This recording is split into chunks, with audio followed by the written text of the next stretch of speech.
Hi book besties. So I just finished A False Start by Elsie, which is book 4 in the Gold Rush Ranch series. I have review videos up for the first 3. If you want to go check those out, please do. So far, I think this is the last one in the Gold Rush Ranch series. I don't think there's any more coming, but I'm not positive. I absolutely loved this book. They saved the best one for the last. I rated this 5 out of 5 stars if you couldn't tell by my reaction just then. I love a grumpy cowboy. Like, so grumpy that he responds in grunts and one-word answers. That's our main boy Griffin here, okay? I just love how, like, both Griffin and Nadia both had, like, past trauma, but they didn't let them, like, they didn't let it stop them from becoming the best versions of themselves so they could come back together. And it was, it's effing adorable, okay? I couldn't put this one down to save my life. I couldn't put any of them down, but this one, like, is probably my favorite out of all of them. Okay, here's your one warning. If you don't want spoilers, keep going. Keep scrolling. As I've already said, this book follows Griffin and Nadia. Nadia is the younger sister to Stefan, who was the last book's MMC. Griffin is also one of Stefan's friends, and Griffin is the one that Stefan bought the ranch that he's currently owning from. There is a 13-14 year age gap between the two of them, something like that. It's a pretty big age gap. Their first encounter, they did not know that they both had Stefan in common, like that Nadia was Stefan's younger sister and that Griffin was Stefan's friend.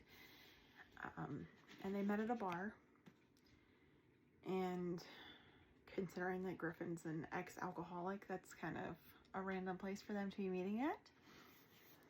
He likes to torture himself, that's all I'm gonna say. But they met at a bar in a bathroom where Nadia was making out with some guy, and Griffin just walks in, and then Tommy, or the guy that she was making out with, left her there, and so she ends up kissing Griffin instead, and then Griffin leaves her there too. Fast forward 2 years. They meet up again, and this time they realize who they have in common and all that. Griffin used to be a really big, like, NFL, like, football player until he had an accident and it left him with a really bad concussion and he couldn't play anymore. So after that, he kind of became a recluse and he sold off the ranch to Stefan.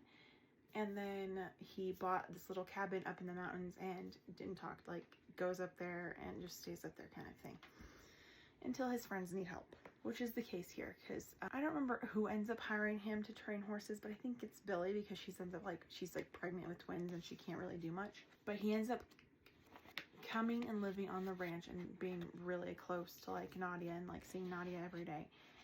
And that kind of, like, puts their relationship back on and, like, makes them realize that they want each other kind of thing still. But he fights it, and he fights it hard. But Nadia doesn't give up. Nadia's been through a lot of shit in her life, between an abusive father and a drunk mother and an absentee brother who honestly left her once he got to college.